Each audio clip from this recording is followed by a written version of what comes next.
Hello friends, welcome to Sri Lankan foods. இன்றைக்கி நம்ம என்ன வீடியோ பார்க்க போகிறோம் அப்படின்னா, இந்த சிக்கன் பிரியாணி எப்படி செய்கிறது அப்படின்றதான் பார்க்க போகிறோம். ஸோ நம்ம குக்கரில் செய்யலை, தம் பிரியாணி தான் செய்ய போகிறோம். இப்போ தான் என்னோடய சேனலை ஃபஸ்ட் டைம் பார்க்கறதா சப்ஸ்கிரைப் பண்ணிவிட்டு கூடவே பக்கத்தில் இருக்க பெல் ஐக்கானே கிளிக் பண்ணிக்கோங்க. நான் நெக்ஸ்ட் போடுற வீடியோலாம் உங்களுக்கு நோட்டிஃபிகேஷனாக வந்துடும். இப்போ இந்த சிக்கன் பிரியாணி செய்கிறதுக்கு என்ன பொருள் தேவை அப்படின்றத ஃபஸ்ட்டு பார்த்துடலாம். இப்போ நம்ம 1 கிலோ பாஸ்மதி அரிசி வந்து எடுத்திருக்கோம்.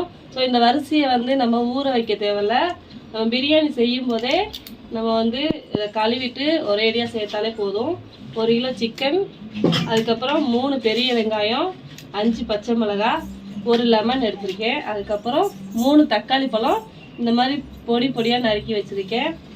அதுக்கப்புறம் தேவையான அளவு உப்பு, கரம் மசாலா வீட்டிலேயே நான் அரைச்சி ரெடி பண்ணி வச்சுருக்கேன். ஸோ பட்டை, கிராம்பு எல்லாமே சேர்த்து அரைச்சி வச்சது, தனி மிளகாய் தூள் தேவையான அளவு, அதுக்கப்புறம் தாளிப்புக்கு தேவையான பட்டை, இலை, கிராம்பு, மல்லித்தூள், இஞ்சி பூண்டு பேஸ்ட்டு, அதுக்கப்புறம் கரம் மசாலா, மஞ்சத்தூள்.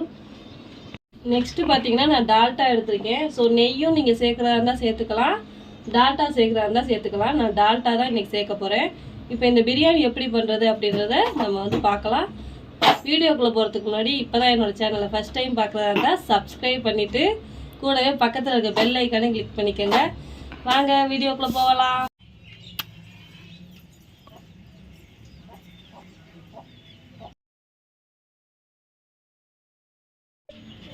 இப்போ நம்ம வந்து பிரியாணி செய்கிற சட்டியை அடுப்பில் வச்சிடலாம்.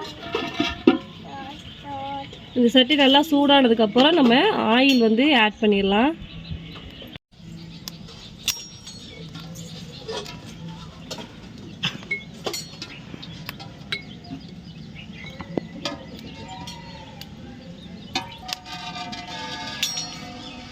இப்போ எண்ணெய் நல்லா காஞ்சதுக்கப்புறம் நம்ம எடுத்து வச்சுருக்க பட்டை, கிராம்பு இது எல்லாத்தையுமே நாம் போட்டுருவோம்.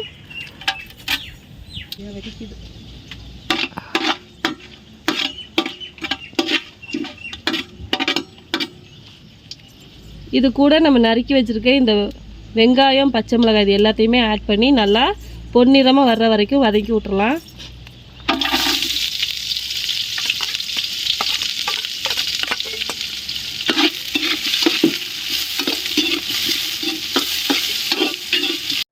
நம்ம இந்த பச்சை மிளகாய் ஏன் முழுசாக சேர்க்குறோம் அப்படின்னா வாசனைக்காக தான் சேர்க்குறோம். ஸோ காரத்துக்காக நம்ம சேர்க்கலை. இப்போ இந்த வெங்காயம் வதங்குறதுக்காக லைட்டாக உப்பு சேர்த்துக்கலாம். நீங்கள் உப்பு சேர்த்திங்கன்னா இந்த வெங்காயம் வந்து வேகமாக வதங்கிடும், பொன்னிறமாக வந்துடும். ஸோ இப்போ வந்து நம்ம வதக்கி விட்டுக்கலாம்.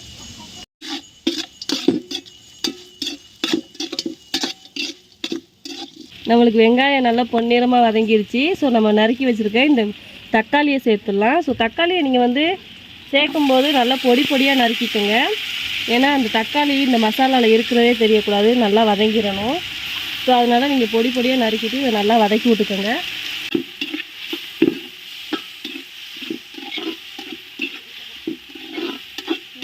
இப்போ தக்காளி நல்லா வதங்கிருச்சு. நம்ம அரைச்சி வச்சுருக்க அந்த இஞ்சி பூண்டு பேஸ்ட்டை வந்து சேர்த்துக்கலாம். இப்போ இது எல்லாத்தையுமே நல்லா நம்ம வந்து வதக்க விட்டுலாம். இப்போ நம்மளுக்கு இந்த இஞ்சி பூண்டு பேஸ்ட்டு நல்லா வதங்கிருச்சு. ஸோ நான் வீடியோவில் வந்து நான் உங்களுக்கு வந்து இந்த மல்லித்தலை, புதினா இலை வந்து தேவையானது சொல்லவே இல்லை. ஸோ இப்போ சொல்கிறேன், ஒரு கைப்பிடி அளவு புதினா இலையும் மல்லி இலைகளையும் சேர்த்துக்கலாம். இந்த இஞ்சி பூண்டு பேஸ்ட்டு வந்து வதங்கினதுக்கு அப்புறம் தான் இதை வந்து சேர்க்கணும். இதையும் நல்லா வதங்க விட்டுடலாம்.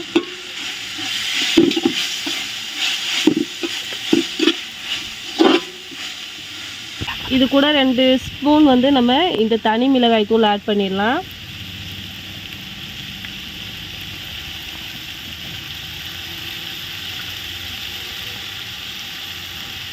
அதுக்கப்புறம் 2 ஸ்பூன் மல்லித்தூள் ஆட் பண்ணிடலாம்.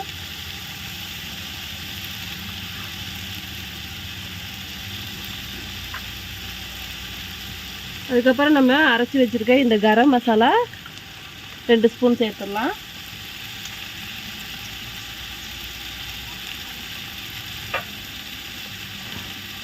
அதுக்கப்புறம் கரம் மசாலா பவுட்ரு 1 ஸ்பூன் சேர்த்துக்கலாம். மஞ்சத்தூள் 1 டீஸ்பூன் சேர்த்துக்கலாம். இது கூட கொஞ்சமாக வாட்டர் ஆட் பண்ணிடுவோம்.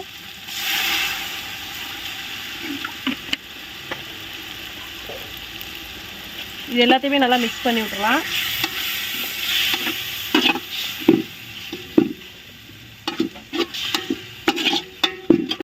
இது கூட நம்ம வந்து 1 கிலோ சிக்கனையும் ஆட் பண்ணி நல்லா மிக்ஸ் பண்ணி விட்டுறலாம். எல்லாத்தையும் நல்லா மிக்ஸ் பண்ணி விட்டுருவோம்.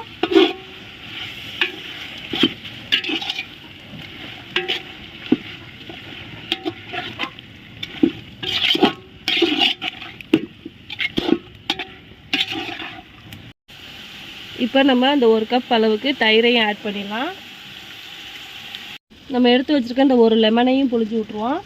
ஸோ இந்த லெமன் எதுக்காக புழிகிறோம் அப்படின்னா, இந்த கறி வந்து உடையாமல் இருக்கிறதுக்காக தான் இந்த லெமன் வந்து நம்ம சேர்க்குறோம்.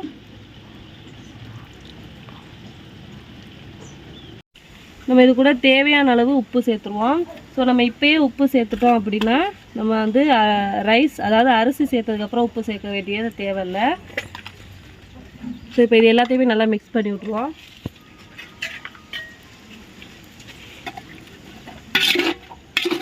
நல்லா மிக்ஸ் பண்ணதுக்கப்புறம் நம்ம ஒரு மூடி போட்டு மூடி விட்டுறலாம்.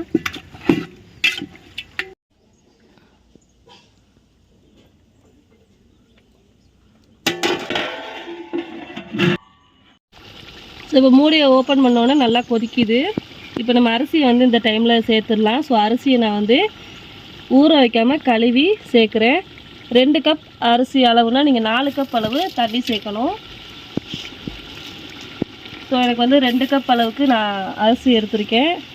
நான் இதை 4 கப் அளவுக்கு வாட்டர் வந்து மிக்ஸ் பண்ணிக்கிறேன். ஸோ இது கூட நான் வந்து வாட்டரும் வந்து மிக்ஸ் பண்ணிக்கிறேன்.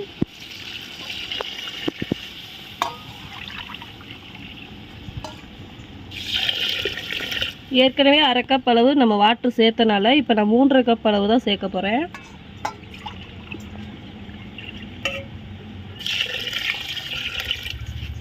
இது இப்போ எல்லாத்தையுமே நல்லா மிக்ஸ் பண்ணி விட்ருவோம்.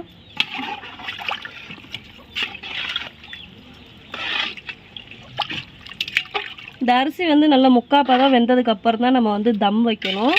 ஸோ நம்ம வந்து இது எல்லாத்தையுமே மூடி போட்டு வேக வச்சிடலாம் 10 நிமிஷத்துக்கு.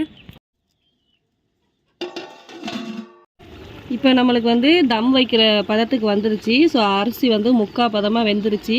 இது கூட நம்ம டால்டாவை சேர்த்து நல்லா மிக்ஸ் பண்ணி விட்ருவோம்.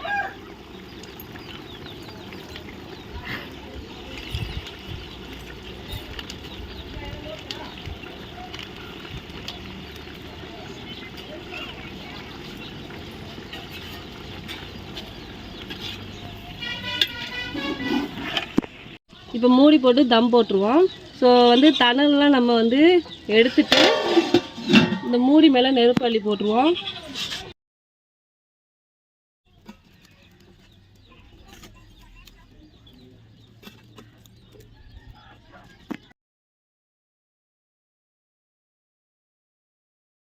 ஸோ தம் போட்டு நம்ம பிரியாணி ரெடி பண்ணிட்டோம்.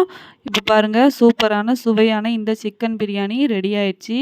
ஸோ உங்களுக்கு இந்த வீடியோ பிடிச்சிருந்துச்சு அப்படின்னா லைக் பண்ணுங்கள், கமெண்ட் பண்ணுங்கள், ஷேர் பண்ணுங்கள், சப்ஸ்கிரைப் பண்ணிவிட்டு பக்கத்தில் இருக்க பெல் ஐக்கானையும் கிளிக் பண்ணிக்கோங்க. அப்போ தான் நான் போடுற வீடியோஸ் உங்களுக்கு நோட்டிஃபிகேஷனாக வரும். தேங்க்யூ.